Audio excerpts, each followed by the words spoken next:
Good morning, everyone. This is Nicole Ali. I hope everyone is doing well.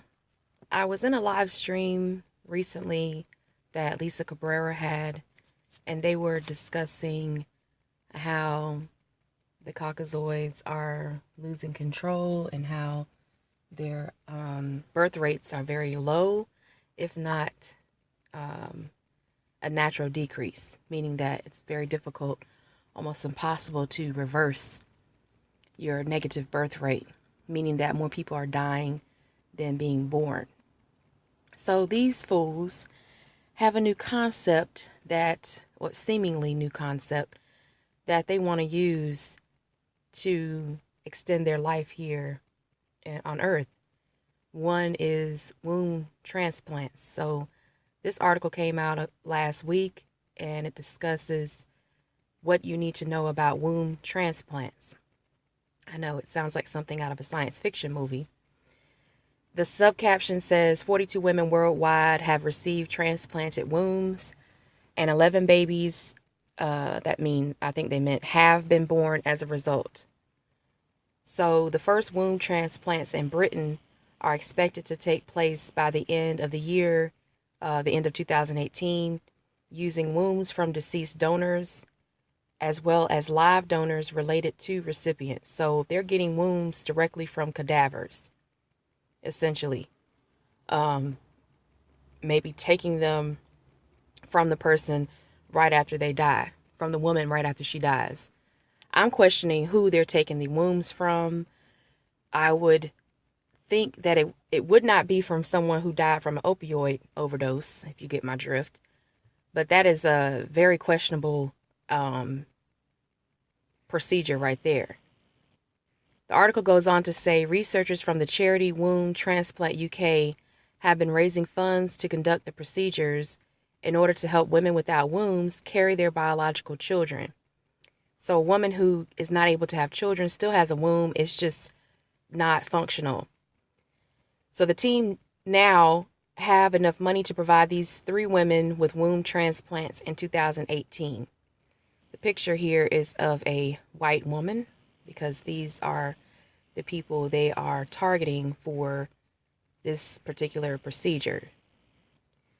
Clinical lead Richard Smith said they plan to go ahead as evolutions in surgical techniques have reduced the surgery time to between 3 to 5 hours. Previously, operations took 12 to 13 hours and posed significant risk of potentially life-threatening blood clots for women. And I'm sure they also posed life-threatening infections as well. As a result of this innovation, we will now be performing womb transplants using living donors, in addition to the deceased donor program, and we hope to carry out the first operations before the end of 2018, Smith said in a statement.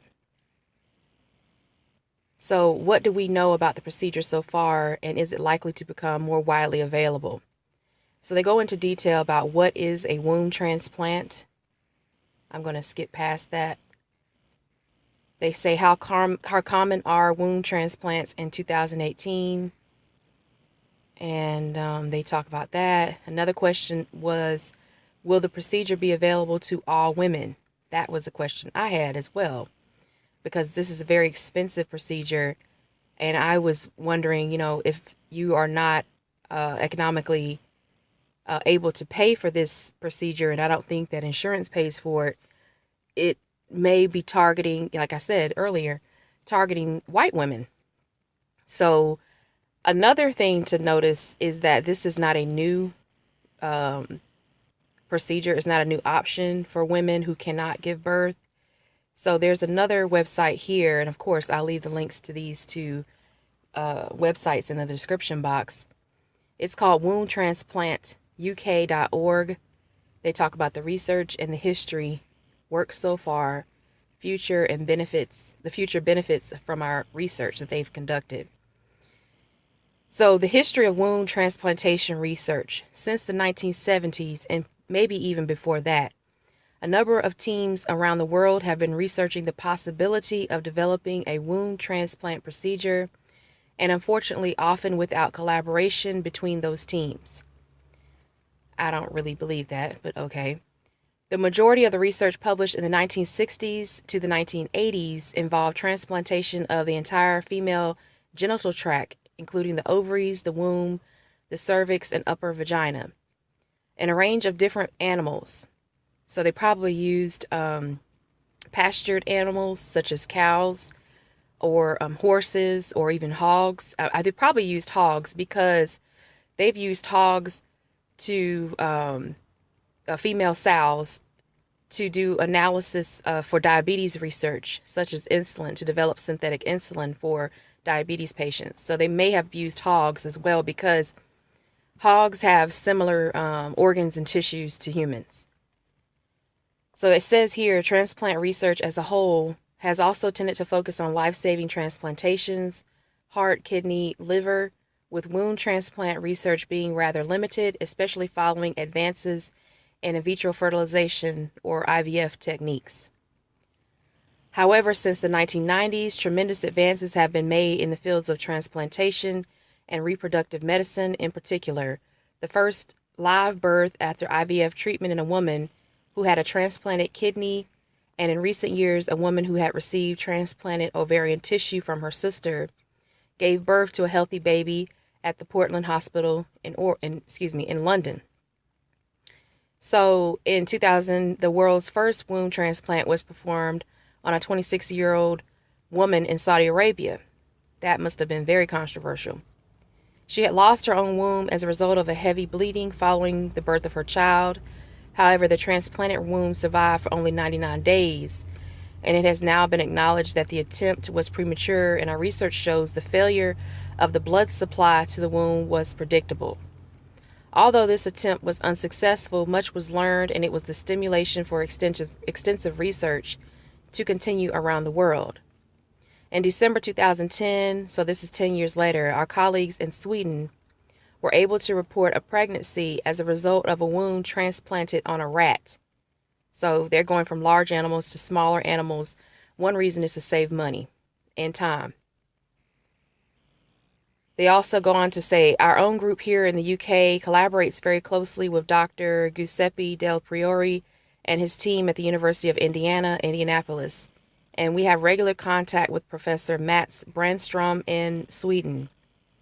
We believe that with the continued advances in transplantation techniques, improved methods of controlling the immunology of transplantation, and advances in IVF technology, uterine transplantation together with assisted conception can bring an end to absolute uterine factor infertility for some women who currently have no chance of having their own child.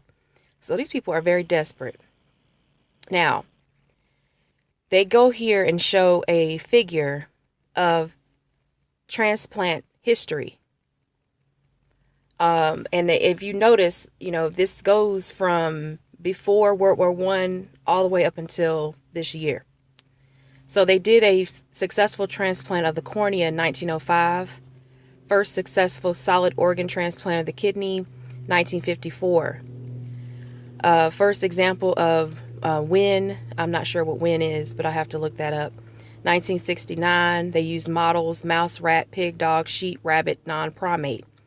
Non-primate, like I said earlier, may be a pig. 1980 to 2000, IVS surpassed, went in as a field of interest with regards to fertility. So I think went in is wound transplant. I think that stands for wound transplant. Then they had 2000, Saudi Arabia. The first attempt was not good. Graft was removed after 99 days. They've improved methods. Okay, their spelling here is horrible. They've improved their methods. Their impetus was to have alternatives to surrogacy, adoption, and have lifetime, and fight lifetime infertility in women. So they have here in 2000 to 2010, they've updated a lot of their research to include rats, pigs, and sheep. The wombs are different to kidney, liver, heart transplants, pregnancy, post-autogenic womb transplants in 2002 and 2003. The first example of pregnancy post-allogenic womb transplant was in 2010. And so you can see the history of what they are planning to do and I'll keep a lookout of anything that comes from this. It's a very dangerous proposition that they're making, where they can transfer wombs. Now, we know a lot of people are missing. A lot of people go missing. The same number of black people go missing in the United States every year. And I'm not a conspiracy theorist, but it would lead me to the belief that if you have people donating, what woman in her right mind would donate her uterus, first of all, and all her reproductive organs, voluntarily just donate it? It just makes me have more questions. Maybe you all have the same questions. Anyway, I hope you enjoyed the video. It's just a little piece of science that represents their psychopathy, I think, and their desperation because their numbers are dwindling so quickly. They refuse to look inward and make changes amongst their own group. They think they can look outward and make changes through science and technology. This time it may not be as beneficial for them. I hope you all enjoyed it. Please let me know what you think in the comment section, and I'll see you in the next video.